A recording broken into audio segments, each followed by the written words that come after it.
Hello everyone, welcome back to this wonderful session of surface chemistry in the percentile booster batch। तो चलिए start करें आज का ये प्यारा सा टॉपिक। तो सरफेस केमिस्ट्री जैसा कि आप सब जानते हैं कि it's a very scoring topic. ठीक है, केमिकल काइनेटिक्स हमने कवर किया था।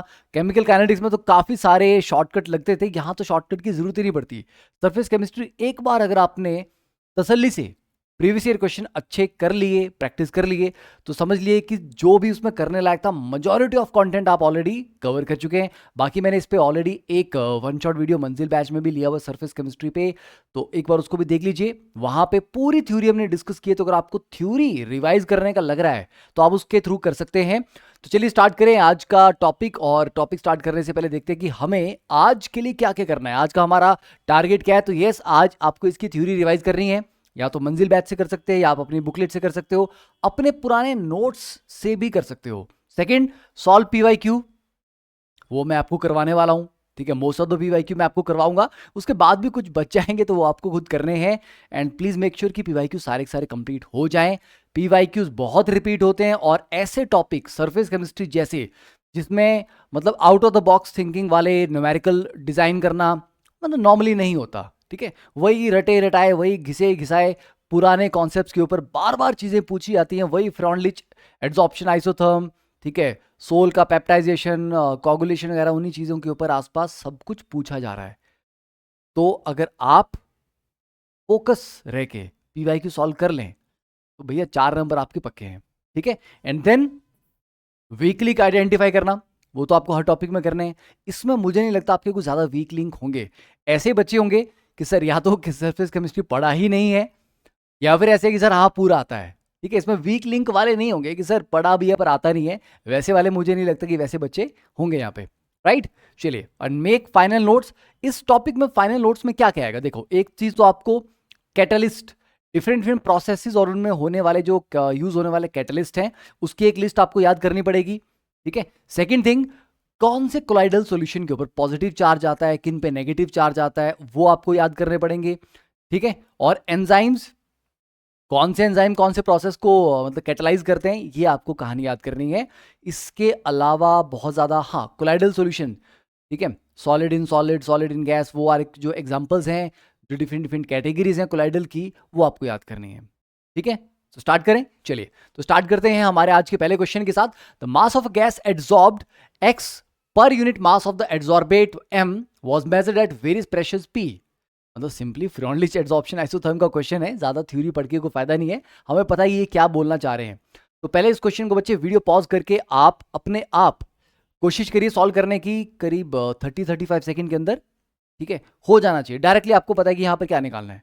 राइट, अब देखो, और जिन्होंने कर लिया, कि जिनको लगता है कि सर नहीं आता, आप बताओ डायरेक्टली करना क्या, तो वो डायरेक्टली सोल्यूशन देखे। ठीक है, ग्राफ प्लॉट किया गया यहाँ पे log X by M versus log P का। तो हमें पता है कि इसमें करना क्या है। आप, यहाँ पे हमने एम्प्टी स्लाइड भी नहीं डाली है, ओके चलिए कोई बात नहीं। तो यहाँ पर आपके पास x by M is equal to के p raise to power 1/n होता है। ठीक है, अब इसका अगर मैं लॉग ले लूँ तो यार रहेगा log x by M is equal to log K plus 1/n log p।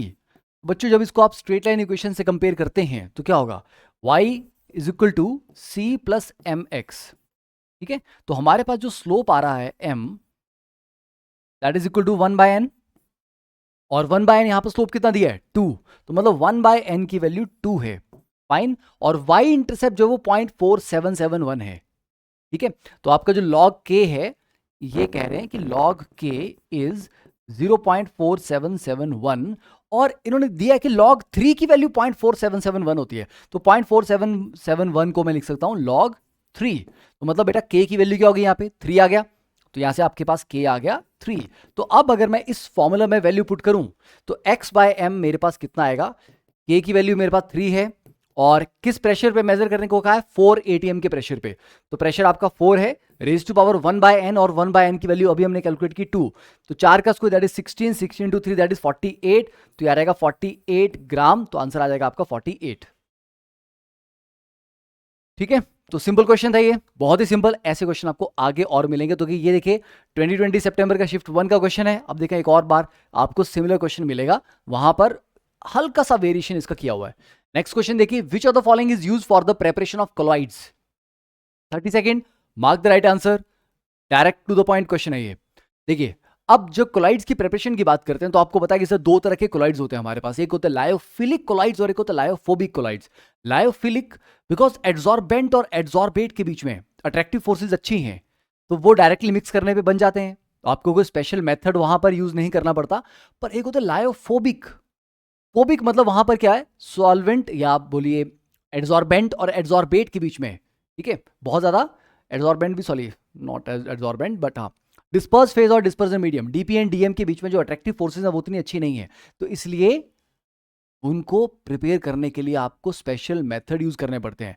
तो लायोफोबिक कोलाइड्स को प्रिपेयर करने का एक मेथड है Bredig arc method. Bredig arc method में बच्चों में क्या करते हैं, जनरली मेटल सोल इसमें बनाते हैं, मेटल के कोलाइडल सॉल्यूशन, और कौन से मेटल लाइक गोल्ड प्लेटिनम इनके लिए, तो ये आपका बाहर एक आइस बाथ रहता है, ठीक है, आइस बाथ हो गया ये, और इसके अंदर यहां पे ये वाला जो बीच का कंटेनर है इसमें आपका इलेक्ट्रोलाइट है, और यहां दो इलेक्ट्रोड्स को इस तरह से डिप किया गया है, और इलेक्ट्रोड्स के जो टिप है इनका, है ना, इनका बिल्कुल जो टिप है, टिप पे वो मेटल है जिस मेटल का सॉल्यूशन आप बनाना चाहते हैं, कोलाइडल सॉल्यूशन। तो अगर मैं गोल्ड का कोलाइडल सॉल्यूशन बनाना चाहता हूं तो मतलब इनकी टिप पे गोल्ड होगा, हाँ जी, इनको जब हाई पोटेंशियल से आगे सोर्स से कनेक्ट किया हुआ है तो दोनों इलेक्ट्रोड क्योंकि बहुत नजदीक रखे हैं तो उनके बीच में क्या होगी, स्पार्किंग होगी, बहुत हाई टेम्परेचर जनरेट होगा, तो वो जो गोल्ड है वो जो भी मेटल था वो इतने हाई टेम्परेचर पे वेपराइज हो जाएगा, डायरेक्टली वेपर्स में कन्वर्ट होगा। तो वेपर में जो उसके पार्टिकल्स होंगे वो तो बहुत छोटे होंगे, क्या वो कोलाइडल रेंज में होंगे, नहीं, वो कोलाइडल रेंज में नहीं होते क्योंकि वेपर के पार्टिकल्स के बहुत ही कम है, और क्योंकि ये सॉल्यूशन के अंदर हो रहा सारा मामला, तो मतलब वो जो वेपर है वो एक्चुअली सॉल्यूशन में ही चला गया डायरेक्टली, वो छोटे छोटे पार्टिकल्स, धीरे धीरे वो छोटे छोटे वेपर वाले जो पार्टिकल्स थे वो इकट्ठे होके कुछ बड़े बड़े पार्टिकल्स बनाना शुरू करेंगे, और उन पार्टिकल्स का साइज होगा कोलॉइडल रेंज में, तब जाके आपके पास गोल्ड सोल बनता है, समझे। तो बेटा ब्रेडिक आर्क मेथड में मैं आपको देखो पूरे डिटेल में इसकी थ्योरी भी समझा रहा हूं। तो ब्रेडिक आर्क मेथड में दो चीजें हो रही हैं, डिस्पर्जन भी हो रहा है और आपका कंडेंसेशन भी हो रहा है, ठीक है। तो Bredig arc method involves both the processes, यहां पे डिस्पर्जन भी हो रहा है, डिस्पर्जन का मतलब क्या होता है, एक बड़े पार्टिकल को छोटे पार्टिकल में तोड़ना, दैट इज कॉल्ड डिस्पर्जन, ठीक है, और यहां पे कंडेंसेशन भी हो रहा है क्योंकि छोटे छोटे पार्टिकल जुड़ के एक बड़ा पार्टिकल बना रहे हैं, ऐसा भी हो रहा है। तो दिस प्रोसेस इन्वॉल्व्स बोथ, ठीक है। सेकंड बात करें ओस्टवाल्ड प्रोसेस, बेटा HNO3 नाइट्रिक एसिड की प्रिपरेशन के लिए यूज होता है ये, है ना। तो ओस्टवाल्ड प्रोसेस तो आपका कोलाइडल के लिए नहीं है। Mond process, nickel plus 4 carbonyl gives you NiCO4, फिर NiCO4 को फिर से तोड़ते हैं और हीट करके, और वो निकल फिर प्लस 4CO अलग से देता है, तो ये निकल को प्योरीफाई करने के लिए काम आता है। Van Arkel method zirconium plus 2I2 ZrI4, है ना, जिरकोनियम का टेट्रा आयोडाइड बनाएंगे, फिर उसको फर्दर और हाई टेम्परेचर पे हीट करेंगे, फिर वो टूटेगा, तो वो क्या है, प्योरिफिकेशन के मेथड्स हैं, ठीक है, मेटलर्जी में आपने पढ़ा हुआ है। नेक्स्ट नेक्स्ट क्वेश्चन देखिए, अच्छा ये वाला क्वेश्चन वैसे तो है हमारा कोऑर्डिनेशन केमिस्ट्री का, पर क्योंकि एड्सॉर्प्शन वर्ड यहाँ पर यूज कर लिया गया है तो सरफेस केमिस्ट्री वालों ने इसको भी घुमा दिया, तो कोई बात नहीं, इसको भी डिस्कस कर लेते हैं। पहले एक बार तसल्ली से क्वेश्चन को पढ़ लीजिए एंड देन लेट्स सी कि इस क्वेश्चन में क्या करना है सॉल्व, ठीक है। क्वेश्चन डिफिकल्ट नहीं है, क्वेश्चन इज वेरी इजी। देखो, simplified absorption spectra of three complexes 1 2 and 3 of Mn positive ion are provided below। तो बच्चे देखिए, ए जो आपका कॉम्प्लेक्स है उसका लैम्डा मैक्स यहां पे है, ठीक है, पी का यहां पे है, सी का यहां पे है, तो ये तीन आपके पास लैम्डा मैक्स की वैल्यूज आ रही हैं, तो मतलब सी का जो लैम्डा मैक्स है वो सबसे आगे है, ठीक है, ओके डन। अब ये एड्सॉर्प्शन स्पेक्ट्रा का लैम्डा है, और यहां पर जो आपको ये एग्जांपल दिए ना 1 2 3, ये तीनों के तीनों ऑक्टाहेड्रल कॉम्प्लेक्स हैं। तो ऑक्टाहेड्रल कॉम्प्लेक्स में आपको पता है सर डी ऑर्बिटल की स्प्लिटिंग होगी, तो स्प्लिटिंग जब होगी तो बच्चे हायर लेवल आपका Eg और लोअर लेवल आपका T2G। तो बेटा Eg और T2G के बीच का जो एनर्जी गैप है दैट इज डेल्टा O। अब ये गैप जितना बड़ा होगा, देखो लोअर वाले लेवल में जो इलेक्ट्रॉन है उसको जंप करके ऊपर जाना है, तो ऊपर जाने के लिए उसको एनर्जी चाहिए, तो कोई इंसिडेंट लाइट उसके ऊपर गिरेगी, उसको एब्जॉर्ब करेगा ना वो, तो वो जो एब्जॉर्ब किया उसने वेवलेंथ, उसके बारे में यहां पे बात हो रही है। तो ये गैप जितना बड़ा होगा उसके हिसाब से वेवलेंथ उतनी कम होती जाएगी, क्यों? क्योंकि एनर्जी इज इक्वल टू या delta E is equal to H C by lambda अगर आप लिखें तो बेटा गैप डेल्टा ई जितना बड़ा होगा लैम्डा उतना ही छोटा होगा। समझ आया? ठीक है ना? तो इनवर्सली प्रोपोर्शनल है। तो देखो जिसका लैम्डा सबसे बड़ा है सी का, तो इसका जो डेल्टा ओ है वो मिनिमम होगा, और जिसका लैम्डा सबसे कम है लैम्डा मैक्स, उसका डेल्टा ओ मैक्सिमम होगा। तो बच्चे मैक्सिमम स्प्लिटिंग किस में होती है? ऑक्टाहेड्रल जो स्प्लिटिंग है वो किन किन पैरामीटर पे डिपेंड करती है? मेटल कौन है, मेटल किस ऑक्सीडेशन स्टेट में है, फिर कॉम्प्लेक्स में कितने लिगेंड्स इन्वॉल्व हैं, टेट्राहेड्रल है, ऑक्टाहेड्रल है, और लिगेंड कितना स्ट्रांग है। तो देखो मेटल वही है, सेम Mn पॉजिटिव हैं सारे ऑक्टाहेड्रल, ठीक है, ऑक्सीडेशन स्टेट भी सेम है हमारे पास मेटल की, सिर्फ जो एक ही फैक्टर जो वेरी कर रहा है वो है लिगेंड्स। तो लिगेंड्स हमारे पास NCS नेगेटिव, अमोनिया और F नेगेटिव है। अब आपको पता सर सबसे वीक लिगेंड आपका फ्लोराइड है, तो फ्लोराइड सबसे वीक है, उसका डेल्टा ओ सबसे कम होगा, डेल्टा ओ सबसे कम है मतलब वो आपका C है। तो C कोरिस्पॉन्ड्स टू 2, तो C का 2 है, C का 1 है, C का 3 है, C का 3 है। बेटा एक ही ऑप्शन है जहां पर ये C मैच कर रहा है, तो फिर A का 3 हो गया। क्यों? क्योंकि NCS नेगेटिव और NH3 में ammonia is a stronger ligand, ठीक है, ज्यादा स्ट्रॉन्ग लिगेंड होगा तो ऑब्वियसली बात है उसका डेल्टा ओ की वैल्यू बड़ी आएगी। तो ए आपका अमोनिया वाला कॉम्प्लेक्स हो गया, बी आपका NCS नेगेटिव वाला SCA नेगेटिव वाला कॉम्प्लेक्स हो गया, और सी आपका फ्लोराइड वाला कॉम्प्लेक्स हो गया। ठीक है, आसान क्वेश्चन था ये भी। चलो थोड़ा सा हमने रैंडम क्वेश्चन, एक चीज आपको बताता हूं, क्योंकि परसेंटाइल बूस्टर नाम है बैच का, अगर आपको सच में अपने परसेंटाइल को इंप्रूव करना है तो बीच बीच में रैंडम क्वेश्चंस को जरूर सॉल्व करिए, क्योंकि बेटा एग्जाम में जब आप देने जा रहे हो तो एग्जाम में ऐसा नहीं होगा कि पहला क्वेश्चन आपका मतलब मोल कॉन्सेप्ट का आ रहा है, सेकंड आपको एटॉमिक स्ट्रक्चर से आ रहा है, नहीं ना, रैंडम क्वेश्चन होते हैं। एकदम से फिजिकल केमिस्ट्री के बाद में भी ऑर्गेनिक स्टार्ट हो गया, बीच में इनऑर्गेनिक आ गई, फिर से फिजिकल आ गई। तो जब हम रैंडमली क्वेश्चन को सॉल्व करते हैं तो माइंड को बार बार जंप करना पड़ता है डिफरेंट डिफरेंट टॉपिक्स के बीच में, और जब वो बार बार जंपिंग होती है उस समय या तो हम नर्वस हो जाते हैं, या हमें उसकी आदत नहीं होती, हमें उसकी प्रैक्टिस नहीं होती, तो हम स्लो हो जाते हैं। ठीक है, जबकि आप एक एक टॉपिक के क्वेश्चन जब करोगे, मैं आपको सरफेस केमिस्ट्री के 50 क्वेश्चन दे दूं, आप जल्दी कर लोगे। क्यों? पहले 10 क्वेश्चन में आप मोमेंटम बिल्ड कर लोगे अपना, फिर वही फॉर्मूलाज वही चीजें बार बार यूज होनी है, फिर आपकी स्पीड बन जाएगी। तो पहले 10 में आप स्लो होंगे, अगले 40 में बहुत फास्ट होंगे, पर एग्जाम में तो 50 क्वेश्चन नहीं आने वाले आपके सेम टॉपिक से, राइट? तो वहां पर हम स्पीड नहीं वो मेंटेन कर पाते जो हम घर पे अपनी मेंटेन कर लेते थे, और फिर लगता है कि यार यहां क्यों स्लो हो गया मैं। तो रैंडम क्वेश्चंस को प्रैक्टिस करते रहिए, ताकि आपको पता लगे कि आप कितनी जल्दी टॉपिक्स के बीच में जंप कर पा रहे हो, और आपका माइंड मतलब वो मैनेज कर पा रहा है। ठीक है, ऑर्गेनिक से इनऑर्गेनिक, फिजिकल, वो सारी चीजें वो मैनेज करना बहुत जरूरी है, तो उसकी आदत डालिए, तो प्रैक्टिस करिए उसके अकॉर्डिंग। नेक्स्ट क्वेश्चन देखिए, amongst the following statements regarding adsorption those that are valid. 30 second for this question. ठीक है,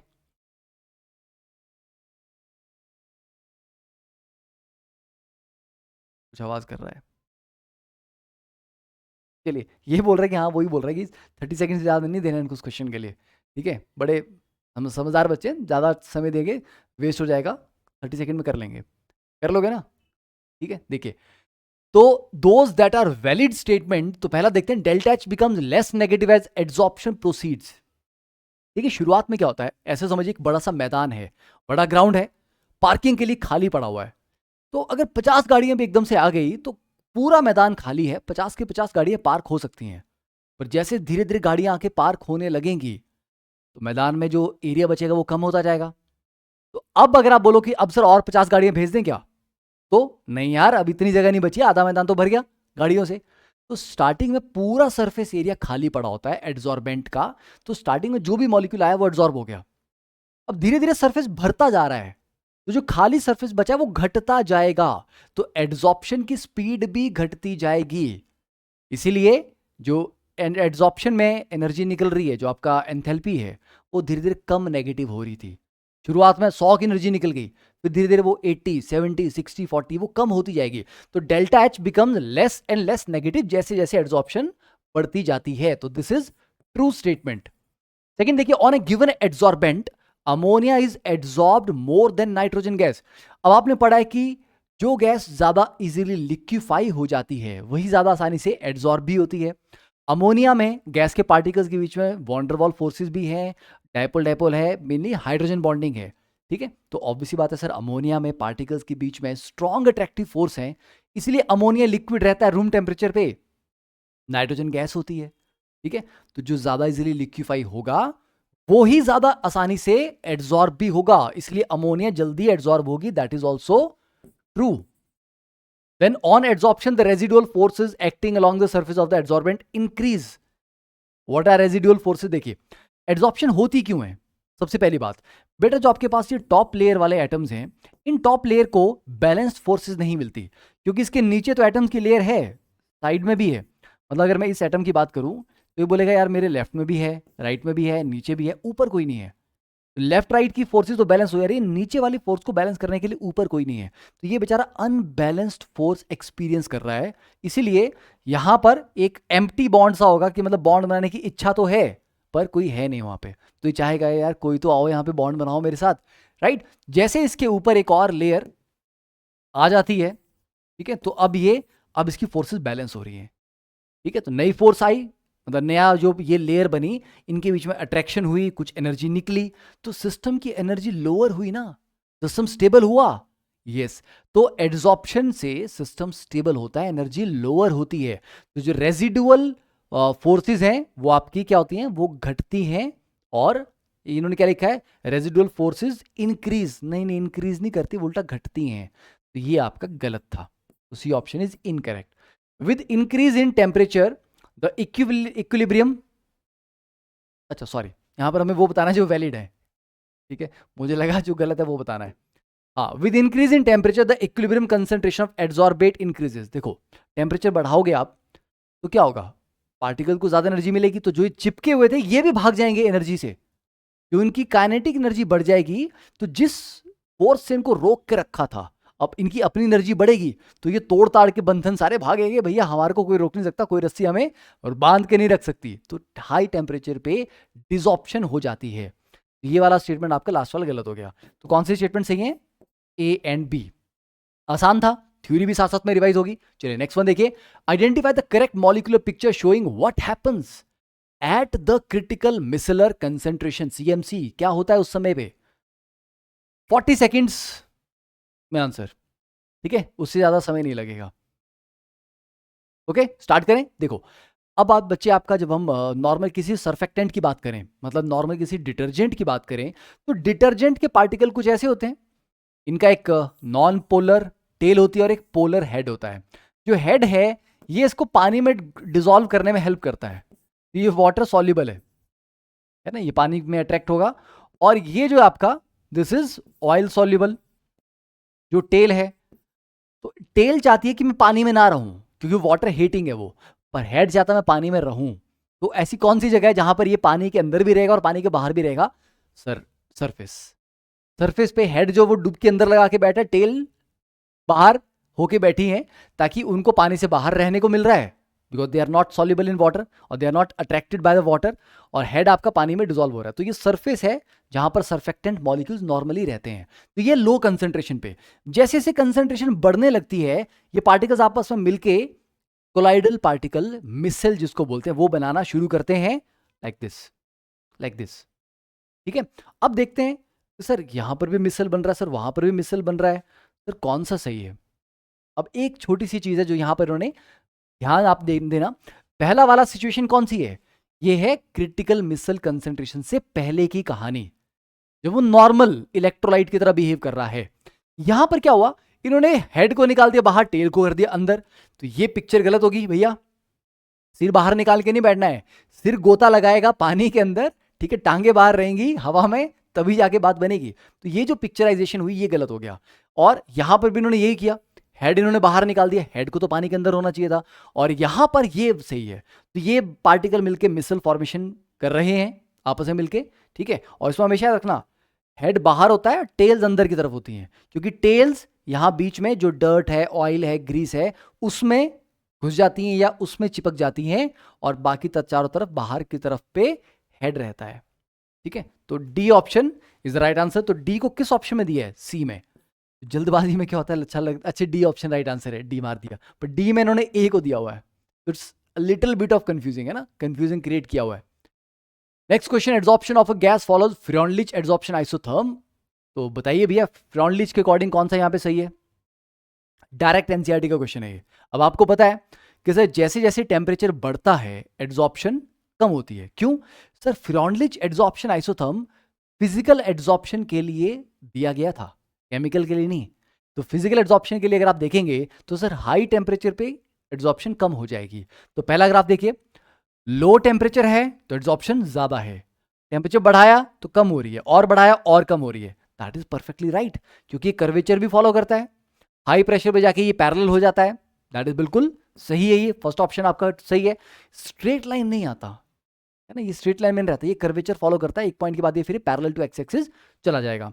सी वाला, ये तो हाई टेम्परेचर पे हाई है, यहाँ तो टेम्परेचर के साथ एड्सॉर्प्शन बढ़ रही है ऐसा दिखाया जा रहा है, ये गलत हो गया, स्ट्रेट लाइन गलत हो गया। Next one, Krafft temperature is the temperature. Micelle formation के लिए हमारे पास आपने पढ़ा हुआ है, देखिए इस क्वेश्चन को भी आपको 30 सेकंड के अंदर सॉल्व करना है। देखिए मिसल फॉर्मेशन जो है बच्चे वो कब होती है, उसके लिए दो कंडीशंस हमारे पास चाहिए होती हैं। एक, हमारा temperature should be greater then craft temperature, ठीक है, टेम्परेचर आपका क्राफ्ट टेम्परेचर से ज्यादा होना चाहिए। Second, concentration should be greater than critical micelle concentration, ये दो रिक्वायरमेंट है। तो क्राफ्ट टेम्परेचर क्या is the temperature below which the aqua solution starts freezing, नहीं फ्रीजिंग वाला कोई काम नहीं है। Below which the formation of micelle takes place, नहीं। Above which the formation of micelle takes place, yes, simple, ठीक है। चलिए नेक्स्ट क्वेश्चन देखें। For Freundlich adsorption isotherm a plot. अब देखो ये वही क्वेश्चन हुआ जो पहला वाला किया था। पॉज करके एक बार वीडियो को आराम से पढ़िए क्वेश्चन को और फिर देखिए ये वही क्वेश्चन है।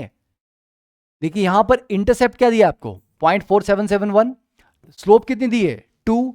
हाँ बट डिफरेंस यहां, वहां प्रेशर 4 था, यहां 0.04 है, ठीक है। तो डिफरेंस कितना आ जाएगा, वहां पर 48 आया था आंसर आपका, राइट, क्योंकि 4 का स्क्वायर किया था। यहां 4 इंटू 10⁻⁻2 का स्क्वायर करोगे तो 48 इंटू 10⁻⁻4 आएगा। तो आंसर यहां पर भी 48 ही आएगा। क्यों? क्योंकि यहां पर k वही निकलेगा 3, 1/n आपका निकलेगा 2, तो x बाय m इज इक्वल टू के पी, 3 इंटू प्रेशर आपको दिया गया है 4 इंटू 10⁻⁻2 इसका स्क्वायर। तो कितना आ जाएगा, ये आ जाएगा 48 इंटू 10⁻⁻4 ग्राम। डन, डन डन, ठीक है। तो देखो अलग अलग शिफ्टों में एक ही क्वेश्चन को घुमा फिरा के पूछा गया, तो ऐसा भी होता है। तो मतलब अगर आपने ये देख लिया कि पहली शिफ्ट में पेपर कैसा है, उसको फायदा भी है नुकसान भी है, क्योंकि हो सकता है पहली शिफ्ट से मिलता जुलता अगली शिफ्ट में कुछ आ जाए, कभी कभी, ज्यादा नहीं होता। नुकसान ये है कि पहली शिफ्ट का पेपर अगर अच्छा नहीं है, टफ है, और आपको लग रहा है कि यार ये टफ पेपर है, मेरे से तो ज्यादा सॉल्व हुआ नहीं, तो पेपर देने से पहले ही तुम धराशायी हो गए, पहले तुम्हारा कॉन्फिडेंस जो वो कचरे में चला गया। तो इसीलिए नुकसान भी है, और नुकसान एक्चुअली ज्यादा हो जाता है, क्योंकि ऐसा क्वेश्चन मिल जाए जो तुम्हारी शिफ्ट में रिपीट हो जाए, वो तो फिर किस्मत वाली बात है। और किस्मत अगर तुम्हारी उतनी अच्छी है तो वैसे ही कोई पढ़ा हुआ क्वेश्चन आ जाएगा जो डायरेक्टली आपने पढ़ रखा था, ठीक है। इसलिए कभी अपनी शिफ्ट से पहले दूसरी शिफ्ट को नहीं चेक करना चाहिए कि पेपर कैसा है, ठीक है। बैठे बिठाए बिना बात में मतलब मोटिवेशन आपका एकदम धराशायी हो जाएगा अदरवाइज। देखिए next question, the flocculation value of HCl for arsenic sulphide sol is 30 millimole per litre. If H2SO4 is used for the flocculation of arsenic sulfide, the amount in grams of H2SO4 is 250 ml required for the language का थोड़ा सा यहाँ पे थोड़ा सा गोलमाल है मामला। देखिए तो ये बेसिकली क्या कहना चाह रहे हैं, एक बार आप क्वेश्चन को पढ़ लीजिए फिर मैं आपको बताता हूँ। देखिए फ्लॉक्यूलेशन वैल्यू होती क्या है,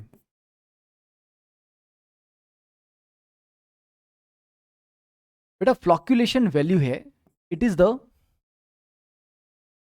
मिलीमोल, ठीक है, ऑफ इलेक्ट्रोलाइट जो भी आपने डाला है, नीडेड फॉर 1 लीटर,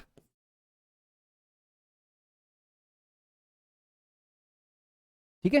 मतलब 1 लीटर सॉल्यूशन को, कोलाइडल सॉल्यूशन को कोगुलेट करने के लिए कितने मिलीमोल इलेक्ट्रोलाइट आपको यहां पर चाहिए, ठीक है। That is your flocculation value.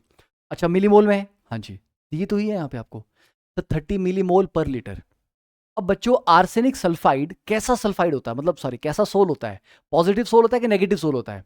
Sir sulphide तो सारे के सारे नेगेटिव सोल होते हैं। अच्छा नेगेटिव सोल है, हाँ जी। तो ये सल्फाइड सोल आपका हुआ नेगेटिव सोल। तो नेगेटिव सोल को फ्लक्चुएट करेगा कौन? नेगेटिव को न्यूट्रलाइज करेगा पॉजिटिव चार्ज। तो HCl में पॉजिटिव वाला पार्ट क्या है? H positive. तो इसको फ्लक्चुएट जो कर रहा है वो H पॉजिटिव है, समझे? तो हमें H पॉजिटिव चाहिए 30 millimole per litre. Okay, got it? HCl में H पॉजिटिव है जो फ्लक्चुएशन करवा रहा है, तो वो आपको 30 मिलीमोल पर लीटर चाहिए। फाइन, ठीक है। तो फिर HCl कितना लगेगा? सर एक HCl से एक H पॉजिटिव आता है, तो अगर आपको 30 मिलीमोल H पॉजिटिव चाहिए तो आपको 30 मिलीमोल HCl भी लेना पड़ेगा, राइट? ठीक है, तो required H positive for 1 litre या 1000 ml। तो 1000 ml के लिए कितना H पॉजिटिव चाहिए बच्चे आपको? 30 मिलीमोल। तो बच्चों यहां पर अगर बोल रहे हैं कि अगर 250 ml सॉल्यूशन होता तो उसके लिए H2SO4 कितना लगता? तो पहले हम 250 ml के अकॉर्डिंग नॉर्मल कैलकुलेशन कर लेते हैं।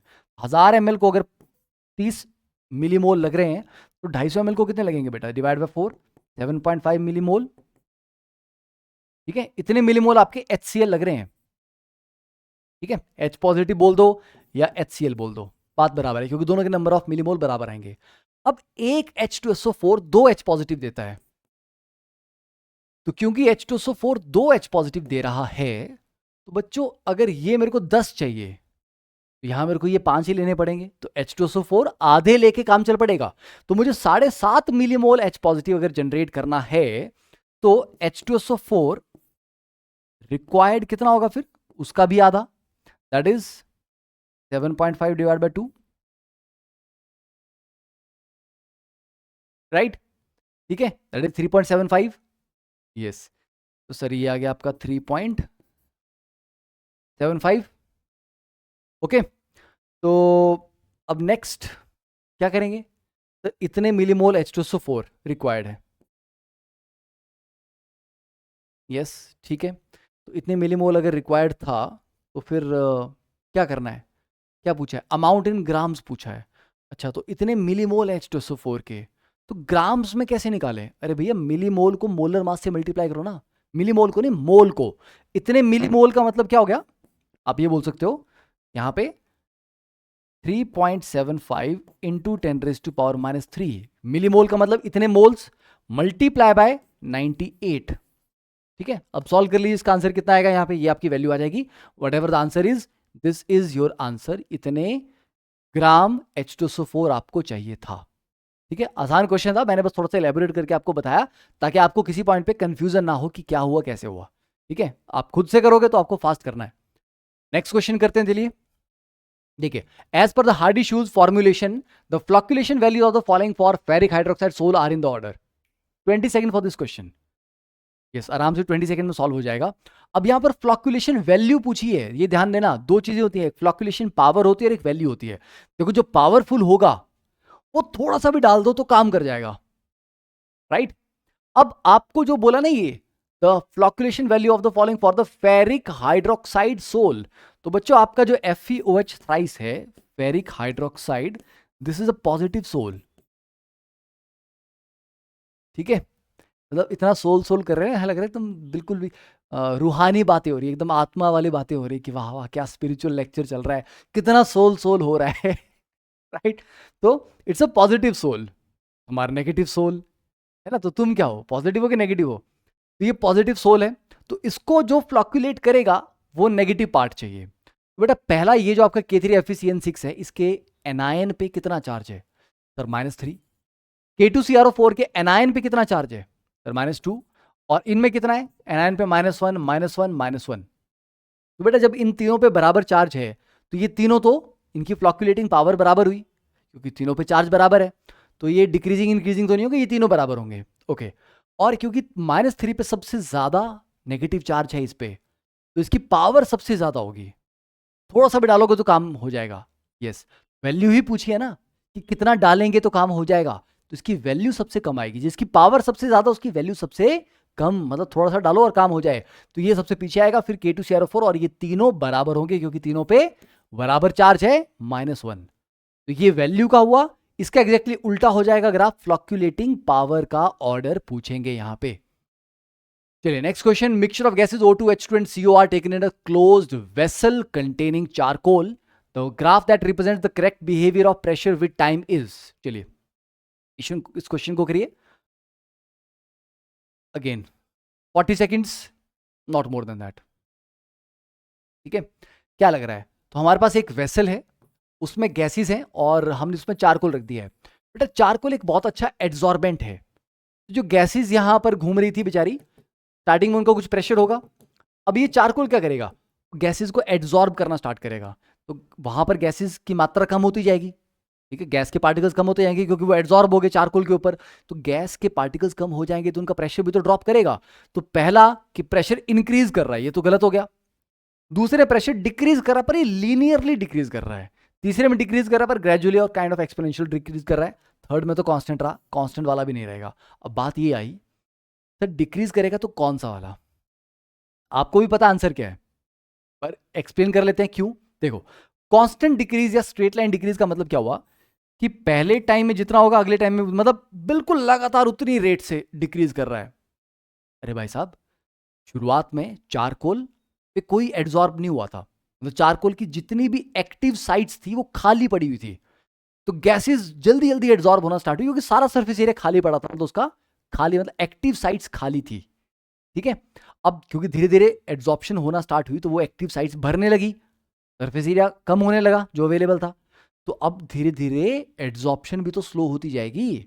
तो शुरुआत में जितना फास्ट एड्सॉर्ब हुई गैस उतनी फास्ट प्रेशर ड्रॉप हुआ। अब धीरे धीरे एड्सॉर्प्शन की स्पीड भी घटेगी तो प्रेशर की जो वेरिएशन थी वो भी थोड़ा स्लो हो जाएगी।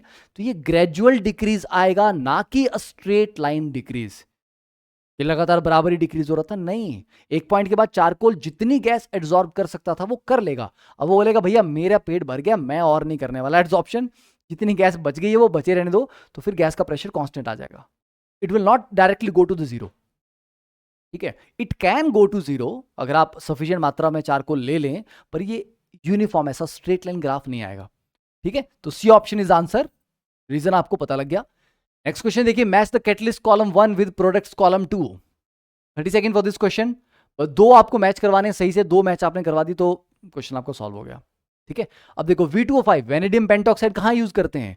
बेटा ये कॉन्टैक्ट प्रोसेस में जहां पर H2SO4 बनाते हैं, है ना, 17th ग्रुप में पढ़ा हुआ ना H2SO4 की, सॉरी 17th में नहीं, क्या बोल रहा हूं मैं, 16th में ऑक्सीजन फैमिली में। तो H2SO4 बनाने के लिए कॉन्टैक्ट प्रोसेस यूज करते थे, तो ए का आ जाएगा आपका 3। तो ए का 3, ओके डन, ए का 3 है तो पहला ऑप्शन आपका आउट हो गया, सेकंड ऑप्शन आपका आउट हो गया। अब बी का 1 या 4, देखो बी आपका TiCl4Al thrice, what is this? This is Ziggler NATA catalyst, this is Ziggler NATA catalyst जो पॉलीथीन बनाने के काम आता है। तो इथीन से पॉलीथीन, तो ये आ जाएगा आपका 1, तो बी का आपका 1 आ जाएगा, तो that is C option is answer. और ये PbCl2 नहीं है, ये this is PdCl2। Wacker process, Wacker process में इसमें इथेनॉल बनता है, और आयरन ऑक्साइड आपका हेबर प्रोसेस में अमोनिया बनाने के लिए एज ए कैटलिस्ट यूज किया जाता है। ठीक है, तो मैंने कहा था कैटलिस्ट जरूर याद करना, क्योंकि ये अगर क्वेश्चन आएगा इसमें दिमाग नहीं लगेगा, अगर इंफॉर्मेशन पता है तो पता है, नहीं पता तो नहीं पता। Next question, the correct option among the following is, चलो पहले तुम ही पढ़ लो यार। ठीक है, देखो, colloidal medicine are more effective because they have small surface area. ऐसा है, ऐसा है क्या? हम जब कोई सिरप पीते हैं, ठीक है, या मेडिसिन में भी बेसिकली जो पार्टिकल साइज रहता है वो कोलाइडल रहता है, ताकि बॉडी के अंदर जाके, देखिए मेडिसिन का काम है बॉडी के अंदर जाके जल्दी से जल्दी काम करे, वो इफेक्टिवली जो उसका काम है वो करे। वो तभी होगा जब बॉडी के अंदर मेडिसिन जाके जल्दी से एक्टिवली ऑपरेट कर पाएगी, काम कर पाएगी। तो उसका सरफेस एरिया ही तो है जिसके थ्रू वो रिएक्शन में पार्टिसिपेट करेगी, कुछ किसको ब्लॉक करना है, कुछ करना है, राइट। तो मेडिसिन के पार्टिकल का सरफेस एरिया ज्यादा होना चाहिए, इसीलिए most of the medicine are in colloidal range, ताकि उनका सरफेस एरिया मैक्सिमम हो, जितना ज्यादा हो। ये क्या बोल रहे हैं, colloidal medicine are more effective because they have less या small surface area. Wrong, small की जगह बजाय लार्ज, हमने करेक्ट बताना है यहाँ पे। Okay, Brownian motion in colloidal solution is faster if the viscosity is high. भैया विस्कोसिटी क्या होती है? सॉल्वेंट की लेयर्स के बीच में जो फ्रिक्शन होता है, internal friction between the solvent layers, that is viscosity. अगर सॉल्वेंट के पार्टिकल्स बेचारे फास्ट मूव ही नहीं कर पा रहे हैं, कोलाइडल पार्टिकल पे टकराएंगे तब तो ब्राउनिंग मूवमेंट आएगी। इन बेचारों को खुद में चलने में, मतलब घिसट घिसट के चल रहे हैं, फ्रिक्शन क्योंकि बढ़ गई है, तो ये कैसे जोर से टकराएंगे? अगर ये ज्यादा जोर से टकराते कोलाइडल पार्टिकल से तब तो होता, उसको ज्यादा फोर्स मिलती और वो ज्यादा ब्राउनिंग मोशन ज्यादा फास्ट दिखाता, ठीक है। पर आपने विस्कोसिटी बढ़ा दी, अब सॉल्वेंट मॉलिक्यूल बेचारे घिसट घिसट के गोडे मतलब ऐसे हैं कि घुटनों में, मतलब है ना, रिप्लेसमेंट हो चुकी है, तो वो वाली हालत में नहीं चल पाएंगे वो। तो ये ऑप्शन भी आपका गलत हो गया। Addition of alum to water makes it unfit for drinking.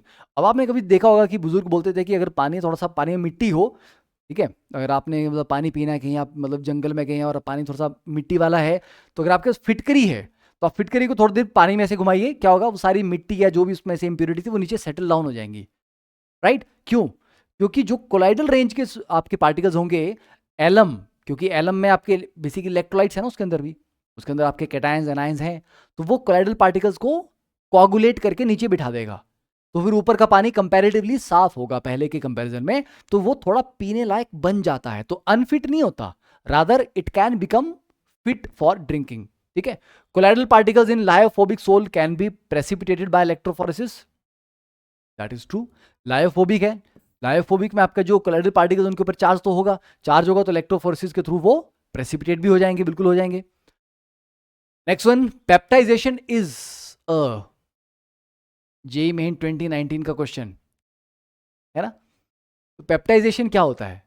Peptization होता है, ऑलरेडी प्रेसिपिटेट था हमारे पास, प्रेसिपिटेट को कोलाइडल में कन्वर्ट करना है, कि वो जो थके आ रहे बेचारे बैठ गए ना नीचे, उनको बोलना है कि बेटा उठो, जूते पहनो और फिर से भागने दौड़ने लग जाओ, कोलाइडल सॉल्यूशन में आ जाओ, राइट। तो प्रेसिपिटेट में जैसे ये पार्टिकल्स हैं, ये नीचे बैठे हुए भी प्रेसिपिटेट, राइट।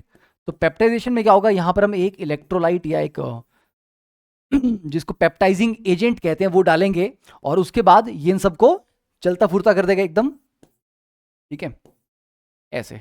अब इनके ऊपर या तो पॉजिटिव चार्ज आ जाएगा इनके ऊपर, या नेगेटिव चार्ज आ जाएगा, पर सबके ऊपर सेम चार्ज होगा। तो मान लिया अगर इनके ऊपर पॉजिटिव चार्ज आ रहा है तो सबके ऊपर पॉजिटिव चार्ज आएगा, तो होगा क्या, ये दोबारा वापस से प्रेसिपिटेट क्यों नहीं कर रहे? क्योंकि दोनों के बीच में सेम चार्ज है, तो नजदीक आने से घबराएंगे, रिपेल करेंगे, तो दूर दूर ही रहेंगे, नजदीक या नहीं बढ़ाएंगे। तो this process is called peptization. आपके प्रेसिपिटेट को कोलाइडल सॉल्यूशन में कन्वर्ट करने को पेप्टाइजेशन कहते हैं।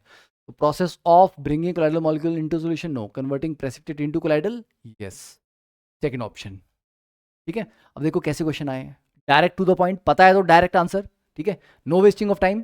तो इसीलिए सरफेस एक बहुत स्कोरिंग टॉपिक है, और समझदार बच्चा वो है जो टफ चैप्टर्स को छोड़ के सारे आसान चैप्टर्स को हर हाल में कवर करे, ठीक है। तो आपका हाइड्रोजन हो गया, पॉलीमर्स हो गया, chemistry in everyday life, environmental chemistry, biomolecule, surface chemistry, ठीक है, these are like very easy. Even solid state आपका बहुत इजी है, ठीक है। केमिकल काइनेटिक्स किया था हमने, तो केमिकल काइनेटिक्स में आपको पता है कि it is a very very easy topic, क्योंकि 2-4 गिने चुने फॉर्मूलाज पे ही पूरा का पूरा क्वेश्चन बैंक आपका बना हुआ है, उससे ज़्यादा है नहीं है। थर्मोडायनेमिक्स, थर्मो में कुछ भी हो सकता है, बड़ा आसान सा क्वेश्चन भी आता है, बड़ा टेढ़ा सा क्वेश्चन भी आता है। आयन इक्विलिब्रियम, बड़ा ही आसान क्वेश्चन भी आता है, डायरेक्टली फॉर्मुला बेस, और बड़ा टेढ़ा क्वेश्चन भी बन सकता है, डिपेंडिंग ऑन के सामने वाले का मूड कैसा, तुम्हारी किस्मत कैसी है, ठीक है। देन पीरियोडिसिटी, आसान क्वेश्चन, टफ क्या ही पूछ लेंगे, उसमें से कुछ सिलेक्टेड सी चीज़ें उन्हीं को पूछेंगे, ठीक है। नोबल गैसेज के बारे में, या नोबल गैसेज के जो स्ट्रक्चर्स हैं उनके बारे में कुछ पूछ लिया, हाइब्रिडाइजेशन के बारे में कुछ पूछ लिया। तो ये कुछ स्टैंडर्ड से एरियाज हैं जहां पर अगर कुछ पूछ लिया जाए तो कुछ बड़ा ऑप्शन नहीं होता कि बड़ी कुछ नई चीज़ हम उठा के ले आएंगे। बोरॉन फैमिली, बोरॉन फैमिली की प्रॉपर्टीज के ऊपर, बोरॉन के compound are very very important, ठीक है, boron family is very important. Boric acid पढ़ लो, डाइबोरेन पढ़ लो, ठीक है। देन उसके जो ट्रेंड्स हैं, ठीक है, रिएक्शंस हैं, वो सारे सारे पढ़ लो अच्छे से, इंपॉर्टेंट, राइट। डन। ये क्या हुआ इसको, लेकिन दोनों सेम ही रिपीट हो गए क्या ये? ऐसा कुछ लग तो रहा है। आइडल सॉल्यूशन के पीछे, पर्दे के पीछे तो कुछ है, राइट। वो हटाते नहीं है, चलो छोड़ो उसको, मेरे को लग रहा है क्वेश्चन रिपीट हो गया, कोई बात नहीं, आगे चलते हैं। Which of the following is not an example of heterogeneous catalytic reaction? चलिए पढ़िए इस क्वेश्चन को, 30 सेकंड 40 सेकंड में सॉल्व करिए इसको। बेटा हिट्रोजीनस कैटालिटिक, देखिए कैटालिसिस में दो तरह से रिएक्शन को कैटेगराइज किया, कि रिएक्टेंट और कैटलिस्ट अगर सेम फेज में हैं, मतलब रिएक्टेंट भी तुम्हारी गैस है, कैटलिस्ट भी गैस है, तो होमोजीनियस। ये रिएक्टेंट भी तुम्हारा सॉलिड है, कैटलिस्ट भी सॉलिड है, होमोजीनियस। सेम फेज में तो होमोजीनियस, अगर अलग अलग फेज में तो हिट्रोजीनियस। तो हेबर प्रोसेस में आपको पता है बेटा, आयरन आपका, या आयरन ऑक्साइड जो होता है दैट इज योर कैटलिस्ट, वो तो सॉलिड है। और इसमें रिएक्टेंट क्या होते हैं, N2 प्लस H2, वो तो गैस है। तो ये तो सर हिट्रो हुआ, तो ये आपका हिट्रोजीनियस का, इन्होंने बोला नॉट एन एग्जाम्पल, तो ये तो हिट्रो हो गया। कंबस्शन ऑफ कोल, कोयला जलाने के लिए कभी कोई कैटलिस्ट लगाते हुए देखा है? हुआ कभी ऐसा कि सर्दियों में अंगीठी लेके बैठे और पापा बोले अरे बेटा रुको जरा, तुम कोयला वगैरह इकट्ठा करो, मैं बाजार से थोड़ा सा कैटलिस्ट लेके आता हूँ, ऐसा कभी हुआ है? नहीं ना। तो फिर कंबशन ऑफ कोल में कोई कैटलिस्ट रिक्वायर्ड नहीं होता। फिर भी बाकी देख लेते हैं। हाइड्रोजनेशन ऑफ वेजिटेबल ऑयल्स, तो वेजिटेबल ऑयल्स आपके क्या होंगे, लिक्विड फॉर्म में होंगे, ऑब्वियस सी बात है, ऑयल्स हैं। और ये क्या होता है, कैटालिटिक हाइड्रोजनेशन होती है यहाँ पे, मेटल की फॉर्म में मेटल कैटलिस्ट होता है। तो कैटलिस्ट आपका सॉलिड है, ये खुद आपके लिक्विड है, तो हिट्रोजीनियस हुआ। Ostwald process, platinum is the catalyst here. और HNO3 के लिए, ओस्टवाल्ड के लिए आपका रिएक्शन क्या होता है, अमोनिया प्लस O2 है ना, अमोनिया प्लस O2 आपका रिएक्ट करके फिर नाइट्रिक ऑक्साइड बनाता है NO, राइट। तो वहां पे अमोनिया प्लस O2 आपका गैस है, प्लेटिनम आपका मेटल है, तो हिट्रो होगा। तो सिर्फ ये है जो कैटलिस्ट है ही नहीं, इसमें यूज ही नहीं होता। बाकी तीनों एग्जांपल आपके हिट्रोजिनस कैटलिसिस के हैं। देखो ये भाई यहां चले गए। चलिए नेक्स्ट क्वेश्चन बढ़िए। Haemoglobin and gold sol are example of. अब देखो ये मैंने आपको कहा था कि इस चीज को याद कर लेना कि कौन से सोल पॉजिटिवली चार्ज हैं, कौन से नेगेटिवली चार्ज हैं, क्योंकि ये दिमाग लगाने वाला काम नहीं, ये सारा इंफॉर्मेशन बेस्ड काम है। अगर आपने पढ़ा है तो अच्छी बात है, तो आपको आ जाएगा। तो गोल्ड सोल या मेटल जो सोल हैं they are mostly negatively charged, ठीक है। तो पहले उन्होंने बोला नेगेटिव एंड पॉजिटिव, तो ये तो कहीं से गलत हो गया। दोनों नेगेटिव है सोच सकते हैं, दोनों पॉजिटिव है नहीं, पॉजिटिव है नेगेटिव है। तो यहां से अगर किसी को इतनी सी भी कहानी याद है कि सर मेटल सोल नेगेटिव होते हैं, तो एटलीस्ट आप 50-50 कर सकते हो। तो haemoglobin is a positive sol, ठीक है। Metal gold sol is a negative sol, तो directly refer to the NCERT table. Done. इसको हीमोग्लोबिन को पॉजिटिव सोल याद करने का क्या एक तरीका है, वैसा सोचिए। हीमोग्लोबिन के सेंटर में Fe2 पॉजिटिव आयन होता है, तो इसी से याद रखिए कि ठीक है ये पॉजिटिव सोल होगा, ठीक है। That is just a way of memorising that. Next question देखिए बच्चे। Among the colloids cheese, milk और स्मोक, करेक्ट कॉम्बिनेशन बताइए डिस्पर्स्ड फेज और डिस्पर्जन मीडियम का क्या होगा। देखिए अब चलो आपके ऊपर है, आपको कौन सी याद है। वैसे तो स्मोक मैक्सिमम बच्चों को याद रहता है, मिल्क भी मैक्सिमम बच्चों को याद रहता है। क्यों? क्योंकि मिल्क आपका एमल्शन है, लिक्विड इन लिक्विड। यहां पर मिल्क आपका लिक्विड इन लिक्विड है, यहां पर लिक्विड इन लिक्विड है, यहां liquid in solid, solid in liquid. तो C और D आपके मिल्क के चक्कर में बाहर हो गए, ठीक है। अब चीज, चीज है, बटर है, जेलीज हैं, ये क्या है, लिक्विड इन सॉलिड। लिक्विड आपका डिस्पर्स्ड फेज है, सॉलिड आपका डिस्पर्जन मीडियम है। तो लिक्विड इन सॉलिड, इन्होंने दिया solid in liquid, A option, ठीक है। और स्मोक आपका सॉलिड इन गैस होता है, क्योंकि स्मोक में गैस ज्यादा होती है, बीच में सॉलिड अनबर्न्ड पार्टिकल थोड़े बहुत घूम रहे होते हैं। तो स्मोक हो गया, डस्ट हो गया, they are solid in gas, ठीक है। एरोसोल की कैटेगरी को ये बिलोंग करते हैं। नेक्स्ट वन देखिए। Given gases H2, CH4, CO2, SO2, critical temperature आपको दिए गए 33, 190, 304 and 630। On the basis of data given above predict which of the following gases shows least adsorption on a definite amount of charcoal. एक बार इसको करो जरा, तब तक हम जरा हाइड्रेशन कर लेते हैं, ठीक है। डाई हाइड्रोजन मोनोऑक्साइड का सेवन।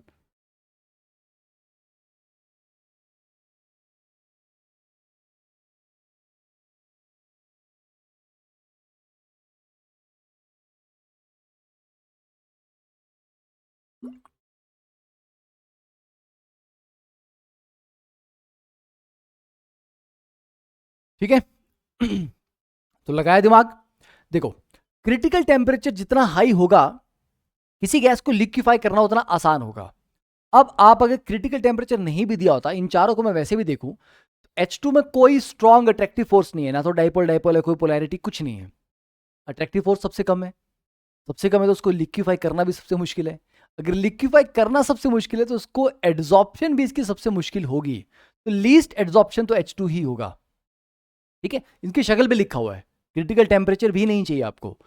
CH4 में स्लाइट सी पोलैरिटी है, स्लाइट सी, कार्बन हाइड्रोजन के बीच में हल्का सा इलेक्ट्रोनेगेटिविटी का डिफरेंस है, ज़्यादा नहीं पर हल्का सा है, और क्योंकि सरफेस एरिया ज़्यादा है तो थोड़ा सा वॉन्डरवॉल फोर्सेस के लिए भी स्कोप हो जाता है। कार्बन डाइऑक्साइड में ज़्यादा पोलैरिटी है, नेट डाइपोल मोमेंट जीरो है, पर एटलीस्ट पोलैरिटी तो है ना, कार्बन ऑक्सीजन के बीच में इलेक्ट्रोनेगेटिविटी का डिफरेंस है। और सल्फर डाइऑक्साइड में तो नेट डाइपोल मोमेंट भी है और पोलैरिटी भी ज़्यादा है। तो इसलिए जितनी ज़्यादा अट्रैक्टिव फोर्सेज होंगी उतनी जल्दी वो लिक्विफाई होगा, जितनी जल्दी वो लिक्विफाई होगा उतनी इजीली वो क्या होगा, एड्सॉर्ब भी होगा। ठीक है, तो आसान क्वेश्चन।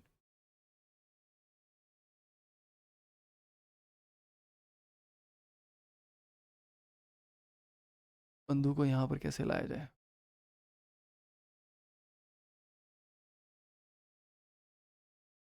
ये आ गया।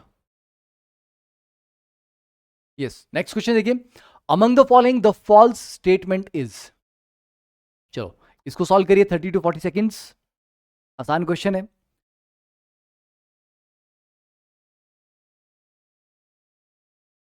देखिए फॉल्स स्टेटमेंट हमें बताना है। पहला स्टेटमेंट बच्चे देखिए, Tyndall effect can be use to distinguish between a colloidal solution and a true solution. अब देखो आपको पता है, अब जैसे ये पानी है ना, अब ये सॉल्यूशन तो ऐसे नहीं, इसमें कुछ नहीं है, पर इसमें मैं नमक घोल दूं तो ट्रू सॉल्यूशन बन जाएगा। तो विल इट स्कैटर लाइट? नहीं, है ना, लाइट तो यहाँ पे काफ़ी आ ही रही है, बट अगर हम इसके ऊपर लाइट भी डाल के देखें एक्स्ट्रा, टॉर्च के थ्रू एक्स्ट्रा लाइट डालें तब भी, ठीक है, नहीं कोई पाथ मेरे को दिखाई नहीं दे रहा है, राइट, कोई पाथ दिखाई नहीं दे रहा। तुम्हें आई डोंट नो कि तुम्हें दिखाई दे रहा होगा इसमें से कुछ कि नहीं दिखाई दे रहा होगा। सी, है ना, आपको एंट्री वाला दिखेगा, एंट्री पे ग्लो है, एग्जिट पे ग्लो है, पर बीच में कोई पाथ आपको दिखाई नहीं देगा। फाइन, पर यही चीज अगर एक कोलाइडल सॉल्यूशन होता तो कोलाइडल सॉल्यूशन में आपको लाइट स्कैटर करती है। क्यों क्यों स्कैटर करती है?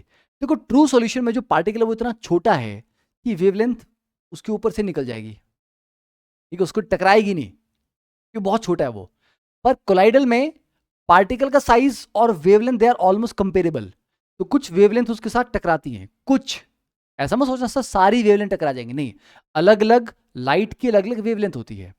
तो आपके कोलाइडल पार्टिकल्स का साइज क्या है, उसी साइज वाली वेवलेंथ या उससे थोड़ी सी छोटी वाली वेवलेंथ उससे टकराएंगी, बड़ी तो वहां से भी निकल जाएंगी ऊपर से। तो हर एक कोलाइडल सॉल्यूशन एक पर्टिकुलर रेंज की वेवलेंथ को स्कैटर करता है, इसलिए अलग अलग कोलाइडल सॉल्यूशंस के कलर्स अलग अलग आते हैं। ठीक है, मतलब अगर आप गोल्ड का ही कोलाइडल सॉल्यूशन का कलर देखोगे, गोल्ड का सॉल्यूशन पर्पल कलर का भी होता है, रेड कलर का भी होता है, ठीक है, डिपेंडिंग ऑन कि गोल्ड के पार्टिकल का साइज क्या था। तो कोलाइडल पार्टिकल का साइज वेरी कर दो, उनका कलर वेरी हो जाएगा। तो यस, कोलाइडल कलर शो करते हैं, मतलब टिंडल इफेक्ट शो करते हैं, scattering of light, true solution नहीं करते। तो इस बात पे दोनों को डिफरेंशिएट किया जा सकता है। तो this is a true statement. Second point, it is possible to cause artificial rain by throwing electrified sand. हाँ, अरेबियन कंट्रीज मतलब सऊदी कंट्रीज में ये कभी कभी करते हैं, जब बारिशें बहुत समय तक नहीं होती हैं, बादल होते हैं फिर आते हैं और चले जाते हैं, राइट, मतलब दे आर लाइक के हाय बाय, राइट, तो मतलब बारिश चाहिए बॉस, तो क्या करेंगे, तो जहाज में जाते हैं और उसके ऊपर इलेक्ट्रिफाइड सैंड डालते हैं। तो बादलों की में बेसिकली एक चार्ज होता है, राइट, वो जो आपके मॉइस्चर है वहां पे basically those water droplets they are in colloidal range. तो जैसे उसके ऊपर मान लीजिए पॉजिटिव चार्ज है और आपने ऊपर से सैंड जो डाली उसके ऊपर नेगेटिव चार्ज था, नेगेटिव पॉजिटिव आपस में न्यूट्रल हो गए, न्यूट्रल हो गए तो वाटर मॉलिक्यूल आपस में रिपेल नहीं करेंगे क्योंकि चार्ज खत्म हो गया उनका। अब वो आपस में कंबाइन करके बड़े बड़े मोटे मोटे ड्रॉप बना के नीचे गिर जाएंगे और बारिश हो जाएगी। यस, इस तरीके से आर्टिफिशियल रेन करवाई जाती है, that is true. Lyophilic sol can B coagulated by adding an electrolyte. देखिए लायोफिलिक सोल लायोफोबिक से ज्यादा स्टेबल है, पर अगर उसके ऊपर चार्ज होगा तो उसको भी कोगुलेट करवाया जा सकता है, बट उसमें इलेक्ट्रोलाइट थोड़ा सा ज्यादा लगेगा, पर हो वो भी जाएगा। Latex is a colloidal solution for rubber particles of rubber particle which are positively charge. अब ये थोड़ा सा इंफॉर्मेशन बेस्ड क्वेश्चन है, क्योंकि लेटेक्स के बारे में ये याद रखना कि लेटेक्स में जो बेसिकली रबर पार्टिकल्स हैं they are not positively charge but they are negatively charge.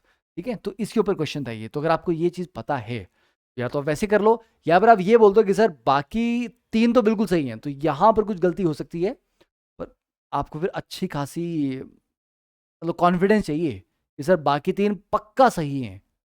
ये नहीं कि शायद हो भी सकता है, शायद नहीं भी हो सकता, वो वाली बात नहीं होनी चाहिए। तो देखो इन्फॉर्मेशन बेस्ड क्वेश्चन, ठीक है। तो इस चैप्टर में काफी क्वेश्चन आपको इन्फॉर्मेशन बेस्ड मिलेंगे। नेक्स्ट देखिए, the Tyndall effect is observed only when the following conditions are satisfied. ठीक है, तो टिंडल इफेक्ट में क्या होता है? अब टिंडल इफेक्ट स्कैटरिंग के लिए पहली बात तो मैंने आपको खुद ये बता दी कि कोलाइडल पार्टिकल का साइज और वेवलेंथ कंपेरेबल होनी चाहिए, उनमें बहुत डिफरेंस नहीं होना चाहिए। तो पहला पॉइंट देखिए, the diameter of the disperse particles is much smaller than the wavelength of the light used. नहीं बॉस, मच स्मॉलर नहीं होना चाहिए, कंपेरेबल होना चाहिए। तो ये तो आपका ये कंडीशन नहीं required. Diameter of the disperse particle is not much smaller, हाँ ये बात आपकी सही है। ठीक है, ये एनसीईआरटी में डायरेक्टली पॉइंट दिए हुए हैं, अगर आप एनसीईआरटी पढ़ेंगे टिंडल इफेक्ट के नीचे 2 पॉइंट एनसीईआरटी ने लिखे हैं कि these condition must be met अगर टिंडल इफेक्ट करवाना है तो। उसमें एक ये पॉइंट है और एक ये पॉइंट है। ये जो रिफ्रैक्टिव इंडिसेस हैं, मतलब इंडेक्स हैं दोनों के, उनमें काफी ज्यादा डिफरेंस होना चाहिए। ठीक है, तो the refractive indices of the disperse phase and dispersion medium differ greatly in magnitude, ये भी सही होना। तो सेकंड एंड फोर्थ, तो मतलब B option is the right answer. Next देखते हैं, which of the following statements is incorrect regarding physisorption. Physisorption के बारे में, it occurs because of van der Waals forces, बात बिल्कुल सही है। जो ज्यादा इजीली लिक्विफाई हो जाएगी गैस, वो ज्यादा जल्दी एड्सॉर्ब भी हो जाएगी, ये भी बात सही है। Under high pressure it results into multimolecular layer, yes. देखिए फिजिकल एड्सॉर्प्शन में क्या कि बॉन्ड तो बनाना नहीं है, तो पहली लेयर जो ऊपर चिपकेगी उसके ऊपर एक और लेयर आ सकती है। वाई? क्योंकि वॉन्डरवॉल फोर्सेस फर्स्ट लेयर के साथ भी हो सकती हैं, उसके ऊपर सेकंड के साथ भी हो सकती हैं, उसके ऊपर थर्ड के साथ भी हो सकती हैं, तो मल्टीपल लेयर्स हो सकती हैं, कोई दिक्कत नहीं है। तो केमिकल एड्सॉर्प्शन में मल्टी लेयर फिनोमेना नहीं होता, फिजिकल एड्सॉर्प्शन में मल्टीपल लेयर फिनोमेना होता है। Enthalpy of adsorption is slow and positive, slow नहीं होना, ये लो होगा। हाँ, डेल्टा एच आपका छोटा होता है value, but delta H is always negative, चाहे फिजिकल एड्सॉर्प्शन हो चाहे केमिकल एड्सॉर्प्शन हो। जब भी बॉन्डिंग होगी दोनों के बीच में तो एनर्जी निकलेगी ही निकलेगी, तो डेल्टा एच पॉजिटिव नहीं होता, ये हमेशा नेगेटिव होगा। तो this is incorrect statement. Next, the disperse phase in colloidal iron oxide and colloidal gold is positively and negatively charge. Okay, which of the following statement is not correct. चलिए इस question को पढ़िए जल्दी से, 40-45 second आपके पास है, या चलो 1 मिनट ले लो, ठीक है, जल्दी से सॉल्व दिस क्वेश्चन।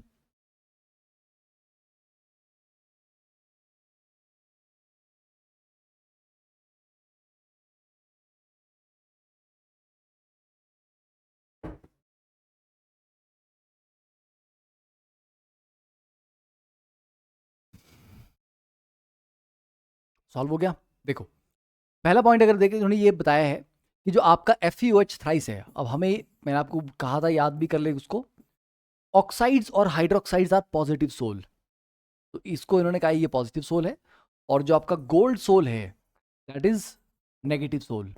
फाइन, ठीक है, अच्छी बात है। तो which of the following statement is not correct. देखो, coagulation in both sol can be brought about by electrophoresis. अब ये दोनों पे चार्ज पार्टिकल है, तो इलेक्ट्रोफोरेसिस से कोगुलेशन तो हो सकती है, बात तो सही है। Mixing the sols has no effect, एक पॉजिटिव एक नेगेटिव है, अगर आपने इनको मिक्स कर दिया तो आपस में न्यूट्रलाइज हो जाएंगे, दोनों चार्ज एक दूसरे को न्यूट्रलाइज कर देंगे, और अगर न्यूट्रल हो गए तो फिर कोगुलेशन भी हो जाएगी। तो कोगुलेशन करवाने का एक तरीका ये भी होता है, mixing two sols with oppositely charge particles, ठीक है। तो ये वाला आपका गलत हो गया भैया, इसका कोई इफेक्ट नहीं है, ऐसा नहीं है, इससे कोगुलेशन हो जाएगी। Then sodium sulphate solution causes coagulation in both sol. ठीक है, सोडियम सल्फेट के पास आपका कैटायन भी है, Na पॉजिटिव, और नेगेटिवली चार्ज पार्टिकल भी है, तो कैटायन इसको संभाल लेगा, एनायन उसको संभाल लेगा, तो हाँ ये दोनों को कोगुलेट कर सकता है, बात बिल्कुल सही है। Then magnesium chloride solution coagulates gold sol more readily than the iron hydroxide solution या सोल। देखो अब यहां पर क्या कहानी है, अब इसमें अगर आप सोचे तो नॉर्मल बच्चा थोड़ा सोचेगा इसमें कि सर मैग्नीशियम क्लोराइड में, क्योंकि मैग्नीशियम पे 2 पॉजिटिव चार्ज है और बात हो रही है गोल्ड सोल की, गोल्ड पे नेगेटिव चार्ज है, तो उसको कोगुलेट करेगा कैटायन, और फेरिक हाइड्रोक्साइड में जो कैटायन है उस पर तो 3 पॉजिटिव चार्ज है, सर ये ज्यादा जल्दी कोगुलेट करेगा ना, ये थोड़ा ना करेगा। ये स्टेटमेंट आपकी गलत हुई। और यहां पर आपको एक और चीज सोचना पड़ेगा, मैग्नीशियम क्लोराइड एक ऐसा इलेक्ट्रोलाइट है जो कि स्ट्रॉन्ग इलेक्ट्रोलाइट है, ये आयनाइज फॉर्म में रहेगा, और Mg2 positive ions easily available होंगे सॉल्यूशन में। फेरिक हाइड्रोक्साइड प्रेसिपिटेट फॉर्म में रहता है, उसका KSP सॉल्युबिलिटी प्रोडक्ट काफी कम है, तो उसके आयंस बहुत ही कम होंगे, तो इसलिए वो कोगुलेट कहाँ कर पाएंगे जब आयन अवेलेबल ही नहीं हो पा रहा because of its precipitate formation. ठीक है, तो दैट इज द रीजन। पर ये एक अच्छा प्यारा क्वेश्चन था जहां पर इस ऑप्शन में थोड़ा सा कंफ्यूजन क्रिएट करने की कोशिश की गई है। नेक्स्ट वन, चलिए ये वाले क्वेश्चन आपके प्रीवियस ईयर के क्वेश्चन नहीं है, ये मैंने एडिशनल क्वेश्चन ऐड किए ताकि थोड़ा सा और अच्छे से हमारी प्रैक्टिस हो जाए टॉपिक्स के ऊपर। देखिए, which of the following statements is incorrect. 1 minute for this question, क्योंकि इस टॉपिक में मेंस लेवल पे तो बहुत एडवांस लेवल का कोई बहुत अच्छा क्वेश्चन आपको नहीं मिलेगा। एडवांस लेवल के जो कुछ क्वेश्चन किए थे वो हमने किए भी थे जब मैंने मंजिल बैच में इसका वन शॉट लिया था, तो वहाँ पर भी करवाए थे डिस्कस। तो एक बार अगर आप थोड़ा एडवांस क्वेश्चन की प्रैक्टिस करें इसमें तो वो बेटर रहेगा। ठीक है, मेंस में कोई बहुत ज़्यादा नहीं है, वही घुमा फिरा के वही ढाक के 3 पाथ, वही वाली बात है। इनकरेक्ट कौन सा ही बताना है। देखो, physical adsorption occurs at very low temperature and chemical adsorption at all temperatures.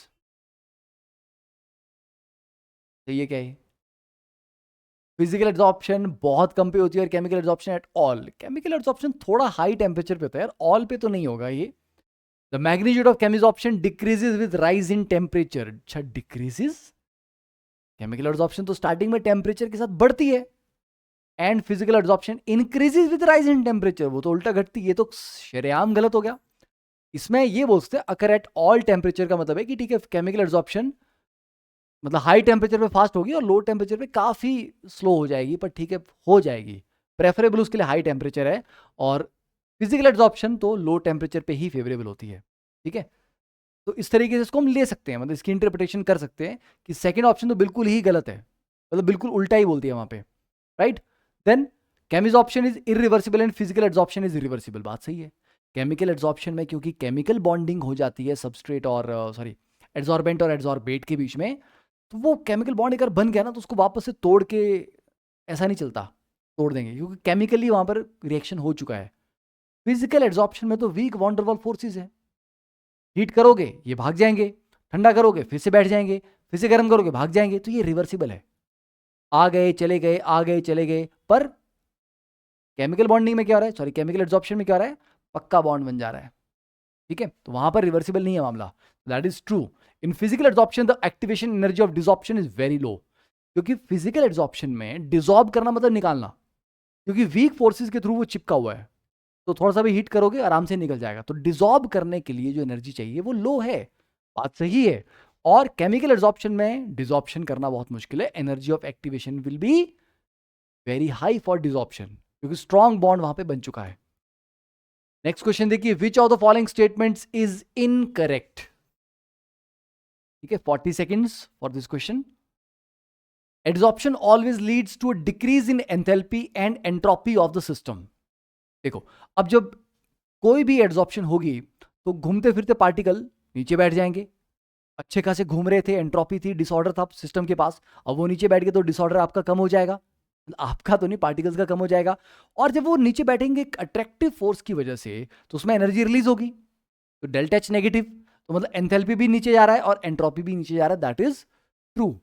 Adsorption arises due to unsaturation of valence forces of atoms और मॉलिक्यूल ऑन द सरफेस। मैंने आपको कहा था कि सरफेस वाले जो पार्टिकल्स हैं उनको उनको तृप्ति नहीं हुई है, वो बेचारे सैचुरेट नहीं हुए हैं,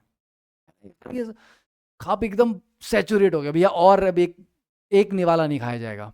ठीक है, वो सैचुरेट नहीं हुए, वो बोल रहे हैं कि अभी ऊपर वाले बॉन्ड की जगह खाली है, ऊपर कोई आ जाए तो उसके साथ बॉन्ड हम बना सकते हैं। तो अभी वो अनसैचुरेशन ऑफ वैलेंस फोर्स, ठीक है, वैलेंस फोर्स जिनके थ्रू बॉन्ड बनते हैं, राइट, तो वो अनसैचुरेटेड है, अभी सैचुरेट नहीं हुई है। एक बार कोई ऊपर आ जाएगा, बॉन्ड बन जाएंगे, तब वो सैचुरेट होंगे। तो इस अनसैचुरेशन ऑफ वैलेंस फोर्सेस की वजह से ही एड्सॉर्प्शन करवाने की टेंडेंसी है, that is also true. Adsorption increases with rise in temperature, ऐसा होता है क्या? अब क्योंकि उन्होंने लिखा नहीं है कि केमिकल एड्सॉर्प्शन या फिजिकल एड्सॉर्प्शन की बात कर रहे हैं, तो मतलब ये थ्रू आउट एड्सॉर्प्शन अगर हम ये स्टेटमेंट अप्लाई करें तो राइज इन टेम्परेचर के साथ तो एड्सॉर्प्शन नहीं बढ़ता। इवन केमिकल एड्सॉर्प्शन भी एक पॉइंट तक बढ़ता है टेम्परेचर के साथ, उसके बाद फिर वो भी घटता है। ऐसा नहीं कि केमिकल एड्सॉर्प्शन लगातार बढ़ता ही चला जाएगा, नहीं, ऐसा भी नहीं है, तो ये आपका गलत है। Adsorption decreases the surface energy, that is true. Surface energy कम होती है, सिस्टम आपका स्टेबल होता है। Next one, the Brownian movement is due to, थोड़ी देर पहले बात कर रहे थे ब्राउनियन मूवमेंट के बारे में, तो क्या होगा? चलिए 45 सेकंड फॉर दिस क्वेश्चन भी लगाइए जरा. The Brownian movement is due to enthalpy change during the formation of colloids, attractive forces between the colloidal particles and the molecules of dispersion medium, impact of molecules of the dispersion medium on the colloidal particles, या movement of positively charged colloidal particles to negatively charged particle. क्या लगता है? अरे colloidal particle बड़ा होता है, solvent के particle छोटे होते हैं, तो चारों तरफ से जो solvent के particles से टकराते हैं तो बैलेंस फोर्सेस तो नहीं होंगी, किसी तरफ से ज्यादा जोर से टकराएंगे, किसी तरफ से कम होगा. ठीक है, तो अनबैलेंस्ड फोर्स की वजह से कोलाइडल पार्टिकल ऐसे जिगजैग मूवमेंट में चलेगा. ठीक है, तो this is because of the impact of molecule of dispersion medium on the colloidal particles. Next one, the critical micelle concentration is CMC. What exactly CMC क्या होता है? वो कंसेंट्रेशन जिसके बाद आपका मिसल फॉर्मेशन शुरू होता है. The concentration at which micellization starts. True. The concentration at which the true solution is formed, wrong. The concentration at which 1 molar electrolyte is present per kilogram of solution, wrong. Concentration at which delta is 0, ये भी wrong. Next देखिए, the isoelectric point of a colloidally dispersed material is the pH value at which. ये करो. ठीक है, isoelectric वाला question normally I think PYQ में नहीं पूछा गया कहीं पे, इसमें थोड़ा सा दिमाग लगा सकते हैं. ठीक है, 1 minute for this question, simple question.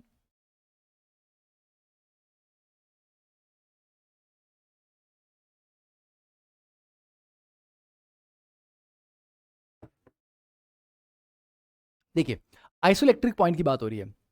अब आपको बायोमोलिक्यूल्स में आइसोइलेक्ट्रिक पॉइंट याद आया अमीनो एसिड्स में.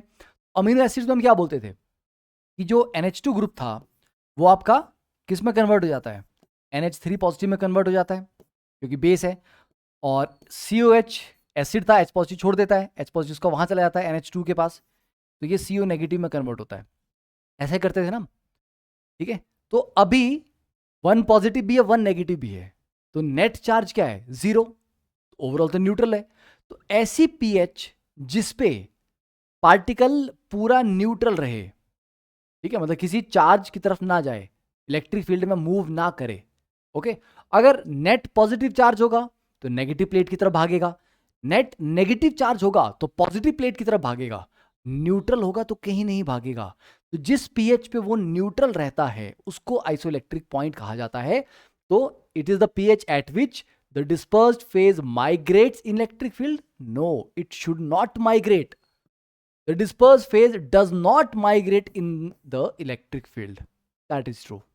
ठीक है, next one, a freshly prepared ferric hydroxide precipitate is baptized by adding FeCl3 solution. The charge on the colloidal particles is due to preferential adsorption of. चलिए, बड़ा ही आसान सा क्वेश्चन है ये तो यहां पे आपके पास फ्रेशली प्रिपेयर्ड फेरिक हाइड्रोक्साइड था, ये आप बच्चे इसके प्रेसिपिटेट है.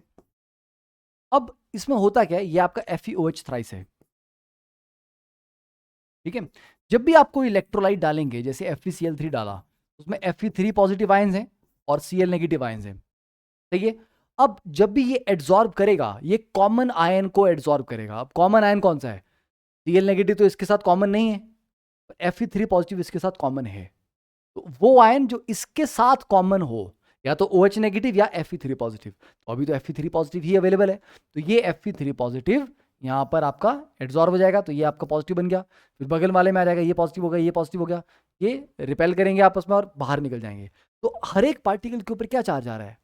पॉजिटिव चार्ज आ रहा है. तो किसकी वजह से? क्योंकि ये एड्सॉर्ब हुआ Fe3 पॉजिटिव. सर क्या इसको नेगेटिव चार्ज नहीं बना सकते? बना सकते हैं. That depends on your choice of electrolyte. अगर आप सोडियम हाइड्रोक्साइड यहां पर यूज करते तो वो OH नेगेटिव आयन देता, तो फिर वो एड्सॉर्ब होते तो ये नेगेटिव सोल बनता. तो मतलब सोल के ऊपर जो चार्ज है वो ऐसा यूनिवर्सली फिक्स नहीं है कि वो हमेशा ही वही होगा. हाँ, जो टेबल में वैल्यूज दी हैं उनको कि कौन सा पॉजिटिव कौन सा नेगेटिव वो जनरल है. बाकी आप किस तरीके से उसको सेटअप करते हो, उसका क्या इलेक्ट्रोलाइट डाल रहे हो पेप्टाइज करवाते हुए समय, ठीक है, उस पर डिपेंड करेगा कि चार्ज कैसा आएगा, प्रेफरेंशियल एड्सॉर्प्शन किस आयन की वहां पे हो रही है. Next one, which of the following is not the property of hydrophilic solutions. चलिए, इस क्वेश्चन को सॉल्व करें 1 मिनट। ये एक प्यारा क्वेश्चन है, ठीक है, इसमें थोड़ी सी गड़बड़ होने का संभावना रहती है। तो high concentration of disperse phase can be easily obtained hydrophilic में। हाइड्रोफिलिक में क्योंकि दोनों के बीच में अच्छे संबंध है, अच्छी यारी दोस्ती है, तो अगर आप डिस्पर्स्ड फेज ज्यादा भी डाल दोगे तो वो घुल जाएगा, मिल जाएगा। वो बोलता कोई दिक्कत नहीं, हम दोनों की अच्छी जमती है। तो हाई कंसेंट्रेशन में भी आप उसको डिसॉल्व कर सकते हैं, बात बिल्कुल करेक्ट है। कोआगुलेशन रिवर्सिबल है, यस। प्रेसिपिटेट करवा दो, फिर उसको वापस से कोलाइडल में कन्वर्ट कर लो, फिर से प्रेसिपिटेट कर लो। क्यों? क्योंकि सिंपल मिक्सिंग पे वो कोलाइडल बन जाता है, क्योंकि उनके बीच में अट्रैक्शन है। तो ये रिवर्सिबल है। Viscosity and surface tension are nearly the same as that of water. क्या विस्कोसिटी और सरफेस टेंशन सेम होते हैं? नहीं। लायोफोबिक में, सॉरी लायोफिलिक में या हाइड्रोफिलिक में सॉल्वेंट जो कि वाटर है आपका, क्योंकि हाइड्रो वर्ड यूज किया हाइड्रोफिलिक, बेटा वाटर और डिस्पर्स्ड फेज के बीच में क्या हो जाएगा? हाइड्रेशन होगी। हाइड्रेशन अगर होगी अच्छे से तो विस्कोसिटी क्या हो जाएगी? बढ़ जाएगी ना, क्योंकि इसमें अच्छी बॉन्डिंग हो रही है, अच्छे से हाइड्रेशन हो रही है, तो विस्कोसिटी बढ़ जाएगी, राइट।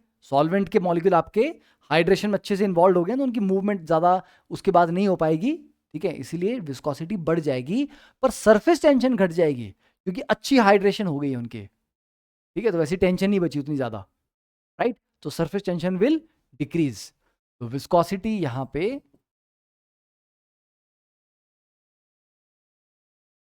इंक्रीज करती है और सरफेस टेंशन यहां पे डिक्रीज करती है। तो थर्ड ऑप्शन हमारा गलत है। The change of the charge of the particle depends on the pH of the medium and it may be positive, negative और जीरो। ये तो मैं आपको बोल रहा था कि पार्टिकल पे जो चार्ज आएगा वो मीडियम पे डिपेंड करता है कि मीडियम कैसा है। तो पॉजिटिव चार्ज भी आ सकता है, नेगेटिव भी आ सकता है, जीरो भी हो सकता है, क्योंकि हाइड्रोफिलिक सॉल्यूशन रिलेटिवली स्टेबल होते हैं।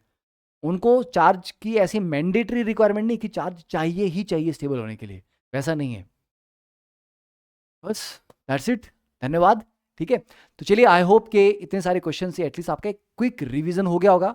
अब इसके बाद क्योंकि छोटा सा चैप्टर था तो मैं तो यही बोलूंगा कि जल्दी से जल्दी इसको सॉल्व करके खत्म करो। जो छोटी मोटी चीजें थी याद करने वाली उनको याद कर लो। एप्लीकेशन एनसीईआरटी के लास्ट पेज में application of colloidal solution I think कुछ वैसा है, राइट। वो क्वार्टरल प्रेसिपिटेटर एंड ऑल वो पक्का करना। वो डेल्टा फॉर्मेशन रिवर की जो होती है ना, रिवर में वो सारे सारे कोलाइडल फिनोमेना जो उनको जरूर पढ़ना, क्योंकि एप्लीकेशन वाले पार्ट से कई बार क्वेश्चन डायरेक्टली आ जाते हैं। ठीक है, और टेबल जितने एनसीईआरटी में टेबल हैं इस चैप्टर में, उन टेबल में जितनी कहानी है, जितनी डिटेल्स हैं, वो सारी सारी याद करके जाइएगा। ओके, बस। और बाकी try to be very positive, क्योंकि एग्जाम जब नज़दीक आने लगता है तो हमारे दिमाग में और सब तरह की नेगेटिविटी है ना, सब तरह की एंजाइटी, यार ये नहीं हुआ तो क्या होगा, मेरा तो ये भी नहीं हुआ, उसने तो वो भी कर लिया है। हमेशा ये देखें कि अल्टीमेटली क्या होगा वो एग्जाम का रिजल्ट आने पे पता चलेगा, ठीक है। पर एंजाइटी, देखिए जो दुख होना है, अगर होना है, मान लीजिए खराब रिजल्ट आएगा तो वो दुख तब होना चाहिए था ना जब रिजल्ट आ गया, तुम्हारी आंखों के सामने है, दूसरे का भी आ गया, तुम्हारा भी आ गया, अब तुम बोल सको भैया ये रियलिटी है। अब रियलिटी में चीजें खराब हुई हैं तो दुख तो होगा, बट उस दुख को हम कितनी बार झेल चुके होते हैं अपनी इमेजिनेशन में उससे पहले। क्यों? काश यार ये ना हो जाए, वो ना हो जाए। तो वो सोचो कि जब वो चीज अभी रियलिटी बनी नहीं है, पर अगर आप सोचेंगे तो आप अपनी जो थॉट एनर्जी है वो उस नेगेटिव रियलिटी की तरफ लेके जा रहे हैं, तो जिससे वो नेगेटिव रियलिटी सच हो सकती है अगर आप बहुत ज्यादा उसके बारे में सोचेंगे। तो आपके जो थॉट्स हैं वो आपकी एक एनर्जी की तरह है, ठीक है, मतलब एक खाद है वो, कॉस्मोस की खाद है वो। तो वो खाद जिसको दोगे, नेगेटिव विचारों को खाद डालोगे तो भैया वो बढ़ेंगे, तो रियलिटी और ज्यादा खराब होती चली जाएगी। और वही थॉट्स की एनर्जी अगर आप पॉजिटिव विचारों को दोगे तो चीजें पॉजिटिव होंगी, आपको बेटर लगेगा, आपका एनर्जी लेवल अच्छा रहेगा, आपका मूड अच्छा रहेगा। अगर मूड अच्छा रहेगा तो फोकस अच्छा रहेगा, और फोकस अच्छा रहेगा तो भैया जो टॉपिक आज सोचा था कि खत्म करना वो कर पाओगे। अगर परेशान रहोगे, एंजाइटी में रहोगे, तो जो टारगेट्स लिए थे दिन के वो पूरे नहीं हो पाएंगे। इसलिए नहीं क्योंकि तुम में कमी थी, क्योंकि तुम्हारा मूड नेगेटिव था, ठीक है। तो कभी कभी हमारी जो कैपेबिलिटीज हैं वो इस वजह से खराब हो जाती हैं, कम हो जाती हैं, बिकॉज हम नेगेटिव थॉट्स में फंस जाते हैं। तो वो नहीं फंसना है। Always stay positive. अपने आप को बोलो कि भैया मेरे जो थॉट है ना वो फ्री के नहीं कि कुछ भी सोच लो, नहीं, जो भी मैं सोचता हूँ वो मेरी रियलिटी को अफेक्ट करेगा। इसलिए मुझे अपने विचारों पे काबू पाना है, नियंत्रण पाना है, और वही चीजें सोचनी है जो मैं चाहता हूं मेरे साथ हो जिंदगी में। तो अगर सोचना ही है तो क्यों ना पॉजिटिव सोचें, है ना। और अगर मान लीजिए रिजल्ट जैसा मर्जी आए, जब आएगा तब देखेंगे यार। ठीक है, तो पॉजिटिव रहिए और पढ़ते रहिए। All the best, see you in the next lecture.